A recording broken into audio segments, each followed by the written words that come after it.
বলেন আল্লাহু আকবার। নবীকে সালাম দিচ্ছেন কে? আরো জোরে বলুন না কে? আল্লাহ যদি দিতে পারেন বন্ধুর সালাম বন্ধুকে, আমরা সেই নবীকে সালাম দিতে চাই কি চাই না? নবীকে সালাম দিবেন এইভাবে, দোস্ত কেমন আছিস, এইভাবে নাকি? আদব সহকারে, আদব সহকারে সালাম দিতে হবে। পৃথিবীর যে কোনো জায়গায় বেয়াদবি চলে, কিন্তু রসুলের দরবারে কোনো বেয়াদবি চলে না। রসুলের দরবারে যদি কেউ বেয়াদবি করে, তার ইতিহাস আসমান ও জমিনের বিশ্ব নন্দিত শ্রেষ্ঠতম স্পিকার, যিনি হচ্ছেন মুআল্লিমুল মালায়েকা, যিনি বর্তমান স্টেজে রয়েছেন, মিস্টার ইবলিস শয়তান 6.5 লক্ষ বছর ইবাদত করেছে। রাসূলুল্লাহর নূর মুবারক অস্বীকার করার কারণে সঙ্গে সঙ্গে আমার আল্লাহ ফতোয়া দিয়েছেন, আবা ওয়াস্তাগবারা ওয়া কানা মিনাল কাফিরিন। আল্লাহ রাব্বুল আলামিন বলেন, ইবলিস তুমি যে অনেক ইবাদত করেছো, শুধুমাত্র বন্ধুর শানে বেয়াদবি করার কারণে আমি তোমার 6.5 লক্ষ বছরের ইবাদতকে রুইয়ের মতো, তুলার মতো জ্বালিয়ে আমি তোমাদেরকে কুফার বানিয়ে দিলাম। কারণ আমি আমার নবীর শানে যদি কেউ বেয়াদবি করে, সেটা আমি আল্লাহ বরদাস্ত করি না। চিৎকার দিয়ে বলেন সুবহানাল্লাহ। আরো জোরে বলেন না সুবহানাল্লাহ। কি বলতেছিলাম ভাইয়েরা আমার? আল্লাহর প্যার নবী, দু জাহানের বাদশা নবী মুহাম্মদুর রাসূলুল্লাহর দরবারে আজরাইল আলাইহিস সালাম আসলেন। এবার আজরাইল এসে সালাম দিচ্ছে। আমার ভাইরা বলুন, আসসালাতু ওয়াসসালামু আলাইকা ইয়া রাসূলুল্লাহ। সবাই জোরে বলেন মুহাব্বতে। ফেরেশতারা ক্যাসেট করতেছে, এই সালামের আওয়াজ অবিশ্বয় নিজ কানে হাসরের ময়দানে শুনতে পারবেন। চিৎকার দিয়ে বলেন সুবহানাল্লাহ। আমার বুড়ো বুড়ো বাবারা, আমার যুবক ভাইরা, আমার জ্ঞানী গুণী ভাইরা, শিক্ষিত ভাইরা, মা বোনেরা, সবাই বলুন, আসসালাতু ওয়াসসালামু আলাইকা ইয়া রাসূলুল্লাহ, আসসালাতু ওয়াসসালামু আলাইকা ইয়া হাবিবাল্লাহ। আজরাইল আমার নবীর ঘরের দরজার মধ্যে যখন আসলো, আমার নবীর কাছে যখন চলে আসলো, আজরাইল যখন সালাম দিচ্ছে, বিশ্বের শ্রেষ্ঠ মহিলা, জান্নাতের কোটি কোটি কোটি কোটি নারী সমাজের সরদার হযরত ইমাম হুসাইন ও হাসাইনের মা, বিশ্বের শ্রেষ্ঠ নারী মা ফাতেমা, ওই মুহূর্তে ঘরের মধ্যে তিনি উপস্থিত ছিলেন। জোরে বলেন সুবহানাল্লাহ। কে দরজার মধ্যে? কে যেন দরজা নাড়ালো, দরজার মধ্যে যেন কে শব্দ করলো। মা ফাতেমা কিছুক্ষণ পরে দরজার ভিতর থেকে, ঘর থেকে আল্লাহর নবীর সামনে তিনি বসান। মা ফাতেমা হঠাৎ করে ডাক দিলেন, কে ঘরের দরজার মধ্যে দরজা নাড়াচাড়া করতেছেন? কে আপনি? কে মানান? বাইরে থেকে জবাব দিচ্ছি, আনা মালাকুল মউত, আনা আজরাইল। এই কথা বলার পরে মা ফাতেমা চোখের পানি ছেড়ে দিলেন। মা ফাতেমা চিৎকার দিয়ে বললেন, ইয়া রাসূলুল্লাহ, ইয়া হাবিবাল্লাহ, আমার জীবনে আমি এমন কোন মানুষ দেখিনি, দরজা খোলার পর আমি দেখলাম তার পাওটা হচ্ছে জমিনে আর তার মাথা দেখা যাচ্ছে আসমানে। ইয়া রাসূলুল্লাহ, এমন একটি ভয়ঙ্কর মানুষ আমার জীবনে আমি দেখিনি। আল্লাহর নবী চক্ষু মোবারকের পানি মোবারক ছেড়ে বলে, মা, ও মা, তুমি দেরি করো না, দরজা খুলে দাও। আল্লাহর মেহমান আমার দরবারে এসেছে, মেহমানকে বসতে জায়গা দাও। ইনি হচ্ছে মালাকুল মউত, যে বাবার থেকে সন্তানকে নিয়ে যায়, সন্তান থেকে বাবাকে নিয়ে যায়, মা থেকে ছেলে নিয়ে যায়, ছেলের থেকে মা নিয়ে যায়। এর নাম হচ্ছে মালাকুল মউত আজরাইল। হে আমার মা ফাতেমা, তোমার কোনো কথা বললে আমাকে বলে দাও, কিছুক্ষণ পরে আমি দুনিয়া ছেড়ে আমার আল্লাহর মহান দিদারে চলে যাব। জোরে বলেন সুবহানাল্লাহ। বলেন আল্লাহু আকবার। আরো জোরে বলেন আল্লাহু আকবার। আমরা মহান আল্লাহ চাই কি চাই না? আরো জোরে বলেন চাই কি চাই না? যদি মহান আল্লাহ চেতে হয়, পেতে হয়, মানতে হয়, একটি মাত্র আদর্শ আমাদেরকে জমিনে মানতে হবে, রাখতে হবে। যে আদর্শের প্রতীক ওয়ালার নাম সবাই বলেন মুহাম্মাদুর। আরো জোরে বলেন না মুহাম্মাদুর। মা ফাতেমা কাঁদতে শুরু করলেন। আমার নবীও কাঁদতে শুরু করলেন। মা ফাতেমা বলে, ইয়া রাসূলুল্লাহ, ইয়া হাবিবাল্লাহ, বুঝিছি মনে হয় আপনি চলে যাবেন, না হয় আমি চলে যাব। আল্লাহর প্যারে নবী কাঁদতে কাঁদতে বলে, ফাতেমা আমি চলে যাব, আমার নবুয়তের দায়িত্ব, আমার উপরে যা দায়িত্ব ছিল আমি সব দায়িত্ব কমপ্লিট করেছি। হ্যাঁ ফাতেমা, শুধু আমি বিশ্ববাসীর জন্য নবী নয়, বিশ্ববাসীর জন্য আমি শুধু রহমত নয়, কবরের মধ্যে যারা অবস্থান করেছে তাদের জন্য আমি পয়গাম্বার। আমার দায়িত্ব যেমন দুনিয়াওয়ালাদের জন্য রয়েছে, তেমন কবরের মধ্যে যারা গিয়েছে তাদের জন্য রয়েছে। আজকে আমি যদিও দুনিয়ার থেকে চলে যাই, কবরের মধ্যে কোটি কোটি উম্মত রয়েছে, তাদের জন্য আজকে আনন্দের দিন। জোরে বলেন সুবহানাল্লাহ, আরো জোরে বলেন সুবহানাল্লাহ। আমার নবী যেমন দুনিয়ার নবী, তিনি তেমন আখিরাতেরও নবী। তিনি যেমন বিশ্ববাসীর জিন্দা যারা রয়েছেন, নারী সমাজ, মহিলা সমাজ, পুরুষ সমাজ, আমাদের জন্য নবী যেমন রহমত, যারা কবরের মধ্যে নারী পুরুষ অবস্থান করেছে তাদের জন্য আমার নবী রহমত। চিৎকার দিয়ে বলেন সুবহানাল্লাহ। এই জন্য আমার আল্লাহ রাব্বুল আলামিন বলেন, 3,24,000 পয়গম্বর আদম থেকে শুরু করে ঈসা নবী পর্যন্ত কোন নবীর শানে আমি যে আয়াত ফিট করিনি, আমার আল্লাহ বলেন এই ধরনের আয়াত শুধু আমার নবীকে আমি দান করেছি। এই জন্য আমার আল্লাহ বলেন, আমার ভাইয়েরা বলুন, মা বোনেরা বলুন, বিসমিল্লাহির রহমানির রহিম, ওয়া মা আরসালনাকা ইল্লা রাহমাতান লিল আলামিন। আমার আল্লাহ বলে, হাবিব, হে আমার বন্ধু, হে মুহাম্মদুর রাসূলুল্লাহ, আপনাকে আমি আসমানের জন্য, জমিনের জন্য, আরশের জন্য, কুরসির জন্য, মানুষের জন্য, জিন জাতির জন্য, ফেরেশতার জন্য, আমার সৃষ্টির মধ্যে যত সৃষ্টি রয়েছে সকল সৃষ্টির মালিক হচ্ছে আমি আল্লাহ রব্বুল আলামিন। আর সকল সৃষ্টির জন্য রহমত হচ্ছেন আপনি রহমাতুল লিল আলামিন। হাবিব, আমি আল্লাহ, যেখানে আল্লাহর ক্ষমতা থাকবে সেখানে আপনার রহমতের ক্ষমতা অবশ্যই থাকবে। জোরে বলেন সুবহানাল্লাহ, বলেন আল্লাহু আকবার। যেখানে আমার আল্লাহ বলেন সেখানে মুহাম্মাদুর, আরো জোরে বলেন, যেখানে আল্লাহ সেখানে মুহাম্মাদুর। প্রিয় ভাইয়ের আমার, মুহাম্মদ রাসূলুল্লাহর দরবারে মালাকুল মউত অবস্থান করেছেন, উপস্থিত হয়েছেন, এসে গেল আল্লাহর প্যারা নবী মুহাম্মদ রাসূলুল্লাহ সাল্লাল্লাহু আলাইহি ওয়াসাল্লাম। মা ফাতেমাকে ডাক দিয়ে বলে, হে আমার কন্যা ফাতেমা, তোমাকে আমি জানিয়ে দিতে চাই আমার আর বেশি সময় নেই।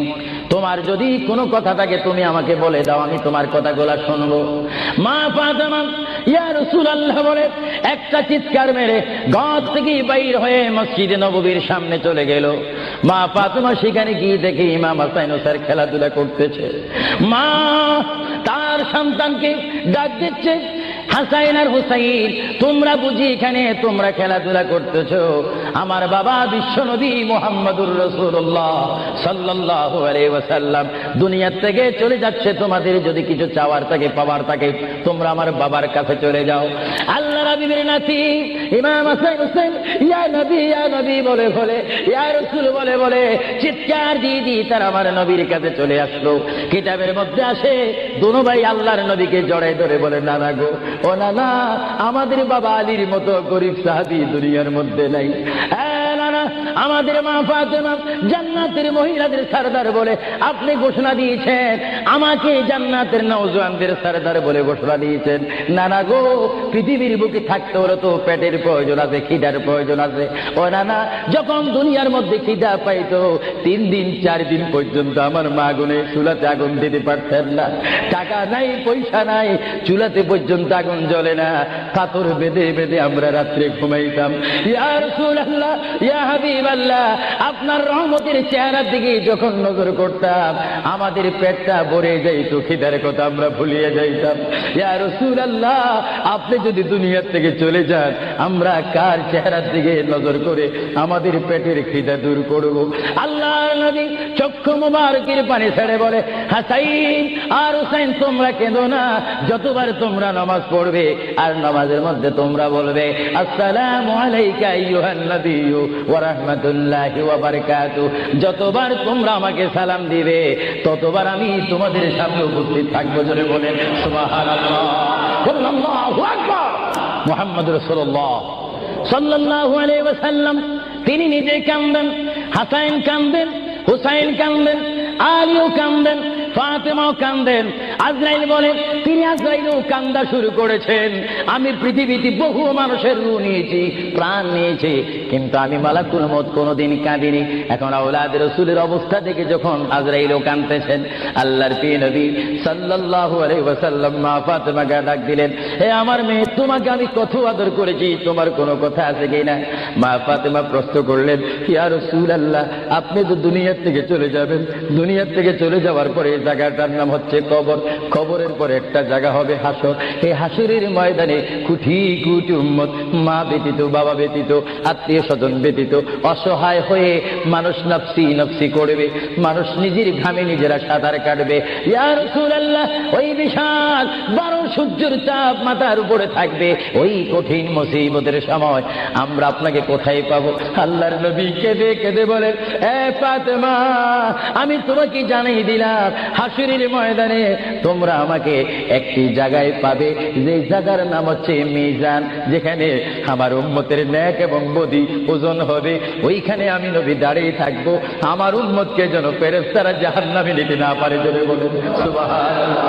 আল্লাহর প্রিয় নবী কেঁদে কেঁদে বলেন, ফাতেমা, আমাকে তুমি মিজান পাল্লা কাছে পাবে। আর ফাতেমা প্রশ্ন করলেন, ইয়া রাসূলুল্লাহ, যদি মিজানে যদি আপনাকে না পাই? আল্লাহর নবী কেঁদে কেঁদে বলেন, আমাকে তোমরা জাহান্নামের দরজার মধ্যে পাবে। ইয়া রাসূলুল্লাহ, সেখানে যদি না পাই ফুলসিরাতের গোড়ার মধ্যে পাবে। ইয়া রাসূলুল্লাহ, সেইখানে যদি না পাই হাউজে কাউসারের কিনারায় পাবে। মা ফাতেমা কেঁদে কেঁদে বলেন, বাবা গো, ইয়া রাসূলুল্লাহ, এতে টাইমে যদি 4টি জায়গার মধ্যে যদি আপনার উম্মত মুসিবতের মধ্যে পড়ে যায়, আপনার একা পক্ষে কিভাবে সম্ভব হবে তাদেরকে রক্ষা করার জন্য? আল্লাহ হাবিব চোখের পানি ছেড়ে বলে, ফাতেমা, তুমি আমাকে এতক্ষণ চিনতে পারো না গো ফাতেমা, তুমি জগতের বাবার মতো আমাকে বাবা মনে করো না। ফাতেমা, আকাশে যখন বৃষ্টি হয়, ওই বৃষ্টি পড়ার আগে আকাশে বিজলি মারে ঝিলিক মিলিক করে। ফাতেমা, আমার উম্মত গুনাহগারকে আমি রক্ষা করার জন্য বৃষ্টির মতো হাসরের ময়দানে দৌড়াদৌড়ি করব, একটা উম্মত তো আমি জাহান্নামে যাইতে দেব না। করে বলেন সুবহানাল্লাহ। আল্লাহর প্রিয় নবী, দুজাহানের বাদশা নবী মুহাম্মদুর রাসূলুল্লাহ সাল্লাল্লাহু আলাইহি ওয়াসাল্লাম, তিনি কেমন নবী? আল্লাহর প্রিয় নবী, দুজাহানের বাদশা নবী কে? তিনি ফাতেমার সাথে এই কথাগুলো বললেন। এই জন্য আমার ভাইয়েরা, যারা জ্ঞানী গুণী ভাইয়েরা রয়েছেন, জীবন পেয়েছি, জীবনটা পাওয়ার আগে মায়ের পেটের মধ্যে ছিলাম, মায়ের পেটে আসার আগে আমরা রুহ জগতের মধ্যে ছিলাম, রুহ জগতে আসার আগে আল্লাহ আমরা কুদরতের মধ্যে ছিলাম। ভাইয়েরা, আমার প্রথম ছিলাম কুদরতের মধ্যে, তারপর আমি আপনি এসেছি আলমে আরওয়াহ রুহ জগতের মধ্যে, তারপরে বাবা এবং মায়ের মাধ্যমে আমরা এসেছি মায়ের পেটের মধ্যে। মার পেটকে আমরা বিশাল পৃথিবী মনে করেছিলাম, মায়ের পেট থেকে আমরা আসলাম ধরার বুকে জমিনের মধ্যে, আবার জমিন থেকে আমরা চলে যাব কবরের মধ্যে, কবরের মধ্য থেকে আমরা উঠবো হাসরের ময়দানে।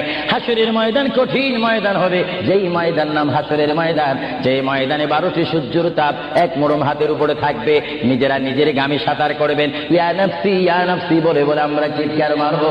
সেই হাসরের ময়দানে, কঠিন মুসিবতের ময়দানে 50,000 বছর আপনাকে আমাকে অবস্থান করতে হবে। আর সেই কঠিন হাসরের ময়দানে আমার নবী নিজেই হাদিস শরীফের মধ্যে বলেন, শাফাআতি লিআহলিল কাবাইর মিন উম্মতি।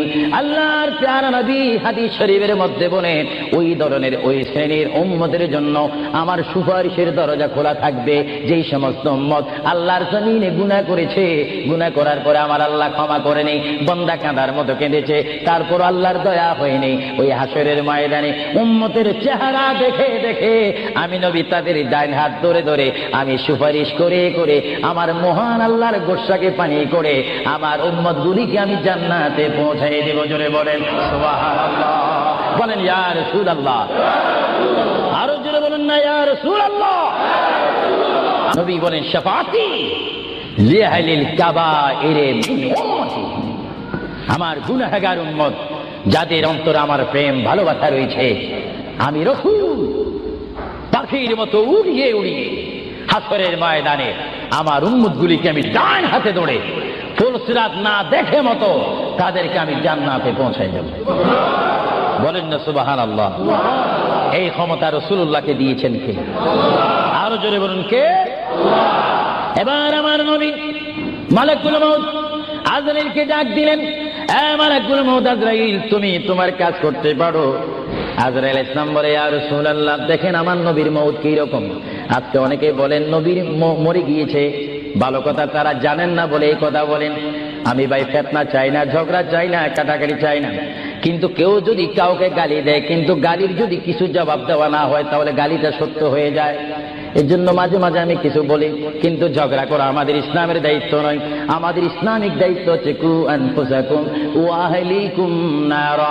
আল্লাহ বলে, বান্দারে তুমি নিজেই জাহান্নামের আগুন থেকে বাঁচো, তোমার আহলকে, তোমার জাতিকে, তোমার দেশকে বাঁচাও। তুমি নিজেই জাহান্নামের আগুন পছন্দ করো না, কেউ যাক সেটাও পছন্দ করো না, নিজেও জাহান্নাম থেকে মুক্তি দিয়ে জান্নাত অবস্থান করো, অপরকেও জান্নাতে যাওয়ার দাওয়াত দিয়ে দাও। জোরে বলেন সুবহানাল্লাহ।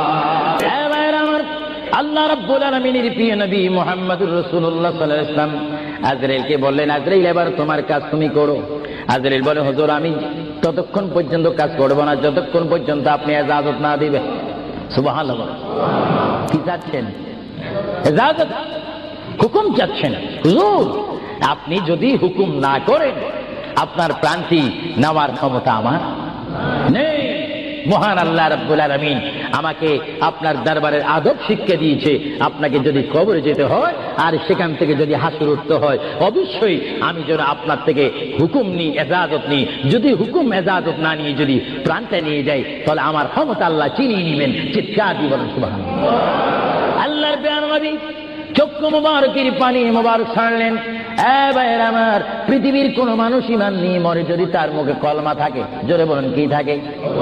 কলমাটা আপনারা সবাই বলুন, লা ইলাহা ইল্লাল্লাহ। জোরে, লা ইলাহা ইল্লাল্লাহ, লা ইলাহা ইল্লাল্লাহু মুহাম্মাদুর রাসূলুল্লাহ। ইমানের টাইমে যেমন আল্লাহর নাম আপনার মুখে আসতে হবে, পুরুষ বলেন আর মা বোনেরা বলেন, প্রত্যেকের মুখে যেমন মৃত্যুর টাইমে আল্লাহর নাম আসতে হবে, তেমনি ভাবে সঙ্গে সঙ্গে নবীর নামও আসতে হবে কি হবে না? নবীর নাম বাদ দিয়ে কলমা পড়া হবে না। আল্লাহর প্রিয় নবী, দু জানের বাচ্চা নবী, তিনি ইন্তেকাল, তার মৃত্যু হবে, তিনি দুনিয়ার থেকে চলে যাচ্ছেন। তিনি কোন কলমা পড়েছেন? আল্লাহর প্রিয় নবী দুনিয়ার থেকে চলে যাওয়ার টাইমে তিনি এই কলমা পড়েছেন, এই কথা বলেছেন। আমার ভাইয়েরা বলেন, রব্বি হাবিলি উম্মতি, রব্বি হাবিলি উম্মতি। আল্লাহ আমি এখন পৃথিবীর থেকে চলে যাব, যাওয়ার টাইমও তোমাকে ডাক দিচ্ছি, রব্বি হে আমার রব, রব্বি হে আমার আল্লাহ, হাবিলি উম্মতি, তোমার কাছে আর কিছু চাই না, আমার উম্মত গুলাকে মাফ করে আমাকে দিয়ে দাও। জোরে বলেন সুবহানাল্লাহ, বলেন আল্লাহু আকবার। কিন্তু মানুষ যখন কবরে যায় কলমা পড়তে হয় কি হয় না? ঈমান। কিন্তু আমার নবী যদি আমাদের মতো মানুষ হয়ে থাকেন, তিনি কাল কলমা পড়ে কবরে গিয়েছেন। প্রশ্ন বুঝতে কোনো কষ্ট হয়? আমরা তো কলমা পড়ি কোথায় যেতে চাই? কবর। জোরে বলুন, আমরা কি পড়তে হবে? কলমা শরীফ পড়ে অবশ্যই আমাদেরকে যেতে হবে কোথায়? কবরে। কিন্তু আমার নবী যদি আমাদের মতো মানুষ হয়ে থাকেন, তাহলে মুহাম্মদুর রাসূলুল্লাহ কি তার কলমা পড়ে তিনি কবরে গিয়েছেন? আল্লাহর নবীর কলমা ছিল লা ইলাহা ইল্লাল্লাহু ইন্নী রাসূলুল্লাহ। চিৎকার দিয়ে বলেন সুবহানাল্লাহ। আল্লাহর নবী বলেছেন, লা ইলাহা ইল্লাল্লাহ, আল্লাহ ছাড়া কোনো মাবুদ নাই, ইন্নী রাসূলুল্লাহ, নিশ্চয় নিশ্চয় আমি আল্লাহর রাসূল। জোরে বলেন সুবহানাল্লাহ।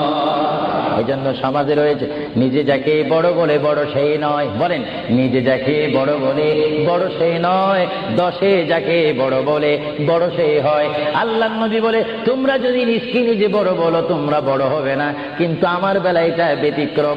আমি নিজকে নিজে বলতেছি ইন্নী রাসূলুল্লাহ, আমি আল্লাহর রাসূল। আমাকে যারা মানবে তারা সাহাবী জান্নাতি, আমাকে যারা মানবে না তারা বেদিন, তারা জাহান্নামী। জোরে বলেন সুবহানাল্লাহ।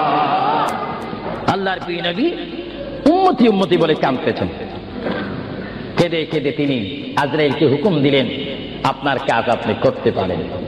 আজরাইল ইসলাম আল্লাহর প্রিয় নবীর সিনা মুবারকের উপর হাত রাখলেন।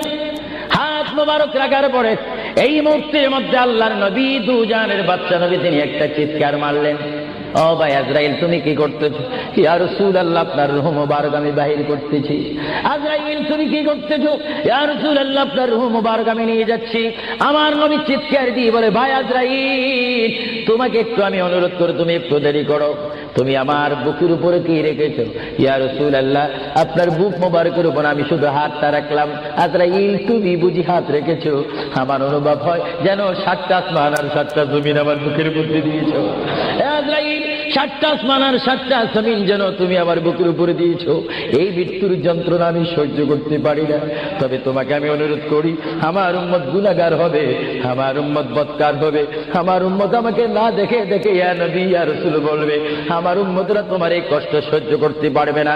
আজরাইল তোমাকে আমি অনুরোধ করে গেলাম, কিয়ামত পর্যন্ত যত কোটি কোটি উম্মত পৃথিবীর বুকে মৃত্যুবরণ করবে, সকলের কষ্টটুকু তুমি আমাকে দিয়ে দাও, আমি নবী সহ্য করব, তবু আমার উম্মত সহ্য করতে পারবে না। জোরে বলেন সুবহানাল্লাহ। আল্লাহ রাবী কেঁদে কেঁদে যখন বলেন, এই মুহূর্তে আজরাইল বলে, ইয়া রাসূলুল্লাহ ইয়া হাবিবাল্লাহ আপনাকে আমি একটা কথা জানাই দিতে চাই, যারা আপনার আশিক, যারা আপনার গোলাম, যারা আপনার প্রেমিক, যারা কোরআন শরীফ পড়ে, যারা দুরূদ শরীফ পড়ে, যারা নামাজ পড়ে, আল্লাহর সাথে কাউকে শরীক করে না, নবীর সাথে বেয়াদবি করবে না, আউলিয়া কেরামের সাথে বেয়াদবি করবে না, ইয়া রাসূলুল্লাহ তাদের মধ্যে আল্লাহ এমন একটা ঈমানের স্পিরিট দিবে, তাদের সামনে যখন আমি চলে যাব, চুম্বককে দেখলে যেমনি ভাবে একে অপরকে আকর্ষণ করে, ইয়া রাসূলুল্লাহ এমনি ভাবে আপনারা আশিকদের রূহ আমি নেব, তারা নিজেও বলতে পারবে না। ময়দার বিদ্যুৎ থেকে একটা চুল বাহির করতে যেমনি ভাবে ময়দা ডিস্টার্ব হয় না, ইয়া রাসূলুল্লাহ আপনার চেহারা মোবারক তাদের সামনে আমি তুলে ধরবো, আপনার চেহারা দেখে দেখে আপনার উম্মতরা কলমা পড়তে পড়তে কবরের মধ্যে চলে আসবে। জোরে বলেন সুবহানাল্লাহ, বলেন আল্লাহু আকবার। আল্লাহর প্যারা নবী মুহাম্মদ রাসূলুল্লাহ রূহ মুবারক নেওয়া হলো। বুঝেন, যদি নবীও চলে যেতে হয় সেখানে তো আপনার থাকার কোনো ব্যবস্থা নেই। চিন্তা করেন আপনার ঘরটা কত লক্ষ টাকার, আপনার অবস্থান কত কোটিপতি শিল্পপতি, সব মিথ্যা, সব বানর আমার আপনার পর হবে, কিচ্ছু সঙ্গে যাবে না, একমাত্র রাসূলুল্লাহর সুন্নাত, আল্লাহর হুকুম, রাসূলুল্লাহর আদর্শ আমার আপনার কবর ও হাসরের নাজাতের ফয়সালা হবে। চিৎকার দিয়ে বলেন সুবহানাল্লাহ। মুহাম্মদ রাসূলুল্লাহর রূহ মুবারক নেওয়া হলো, নিয়ে গেলে সাহাবায়ে কেরামের মধ্যে চিৎকার শুরু হলো, প্রিয় নবী চলে গেলেন। আল্লামা শেখ আব্দুল হক মুহাদ্দিস নবী মাদারিজুন নবুওয়াতের মধ্যে তিনি বলেন, বিশ্বের শ্রেষ্ঠতম ক্লাস নম্বর 1 মুহাদ্দিস, যার সিনার মধ্যে লক্ষ লক্ষ হাদিস মুখস্থ ছিল। তিনি মাদারিজুন নবুওয়াত ফারসি কিতাবের মধ্যে তিনি লেখেন, মুহাম্মদ রাসূলুল্লাহর রূহ মুবারক যখন নেওয়া হলো, আল্লাহর পেয়ারা হাবিবের রূহ মুবারক নিয়ে আজরাইল প্রথম আসমানে চলে গেলেন। জোরে বলেন কোথায়? প্রথম আসমানে গেল, দ্বিতীয়, তৃতীয়, চতুর্থ, পঞ্চম, ষষ্ঠ, সপ্তম আসমানে যখন চলে গেল, ওই সপ্তম আসমানে যাওয়ার পরে আল্লাহ রাব্বুল আলামিন হাকামুল হাকিমিনের ওই পাঠানো আজরাইল তিনি চিৎকার দিলেন ফেরেশতাদের মহলের মধ্যে গিয়ে, ফেরেশতাদের কাছে গিয়ে তিনি একটা চিৎকার দিলেন, এ ফেরেশতারা তোমরা একটু আমাকে বিপদ থেকে রক্ষা করো, আমি জীবনে অনেক রূহ নিয়েছি কিন্তু এমন একটা চিন্তা অনুভব করিনি, মুহাম্মদ রাসূলুল্লাহর রূহ মুবারক আমার হাতের মধ্যে, এই রূহুর নূরের তাজাল্লি আমি সহ্য করতে পারছি না, তোমরা এই নূরটা একটু গ্রহণ করো। ফেরেশতারা জবাব দিচ্ছে, এ আজরাইল মুহাম্মদ রাসূলুল্লাহর রূহ মুবারক জায়গার মধ্যে এখানে কোনো জায়গা নাই। এইভাবে আজরাইল আরশ, কুরসি, লৌহ কলম সব জায়গার মধ্যে গেলেন, লাহুতে গেলেন, মালাকুতে গেলেন, রূহ মুবারক কোথাও রাখার জায়গা নাই।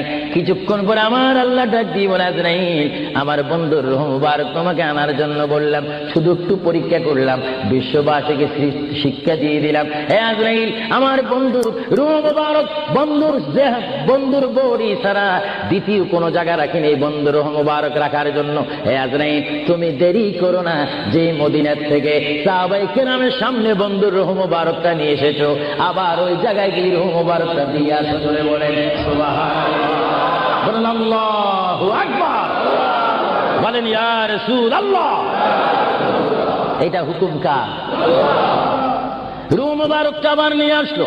রূহ মুবারক নিয়ে আসার পরে হযরত আব্বাস বলেন, হযরত আলী বলেন, হযরত ওমর বলেন, সাইয়্যিদনা আবু বকর সিদ্দিক বলেন, বিশেষ করে হযরত আব্বাস রাদিয়াল্লাহু তাআলা বলেন, আমি দেখতে পেলাম আল্লাহর নবী চেহারা মোবারক উপর কাপড় ছিল, কাপড়টা যখন ছিল হঠাৎ করে আমি দেখি আল্লাহর নবীর জবান মোবারক যেন নড়াচড়া করতেছে। সুবহানাল্লাহ। হযরতে আব্বাস বলেন আমি ওমরকে ডাক দিলাম, সাইয়েদনা আবু বকরকে ডাক দিলাম, সাহাবীরা তোমরা কেঁদো না, আল্লাহর নবী মরে নেই, আল্লাহর নবী মৃত্যুবরণ করতে পারে না, আল্লাহর নবী যদি মরে যায় আল্লাহর রহমত শেষ হয়ে যাবে।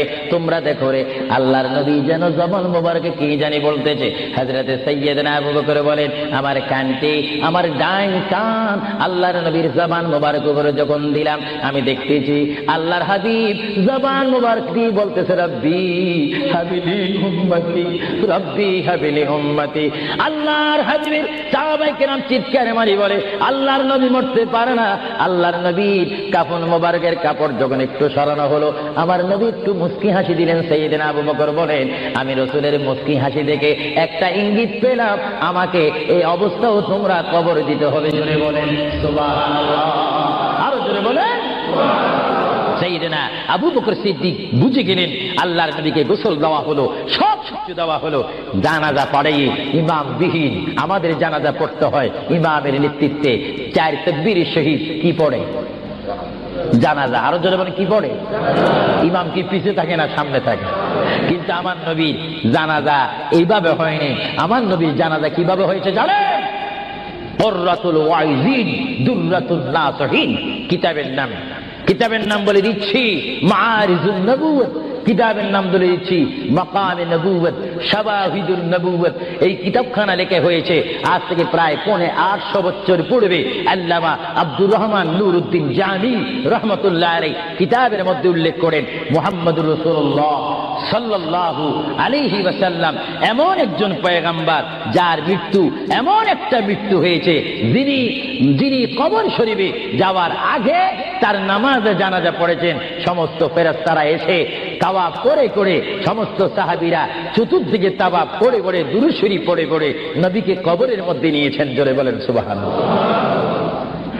তোর নবীর জানাজা আমাদের জানাজা যেমনি ভাবে পড়া হয় নবীর জানাজাও তেমনি ভাবে পড়া হয়নি। কারণ আমাদের জন্য মৃত্যু ব্যক্তির জন্য জানাজা কি ফরজে কিফায়া, আর আমার নবী কি মরা না জিন্দা? আওয়াজে বোঝা যায় নবী মরে গেছে। আরো জোরে বলেন নবী মরা না জিন্দা? আপনার মদিনা শরীফ যান মরা নবীর কাছে না জিন্দা নবীর কাছে? নামাজে নবীকে সালাম দিচ্ছেন মরা নবী না জিন্দা নবী?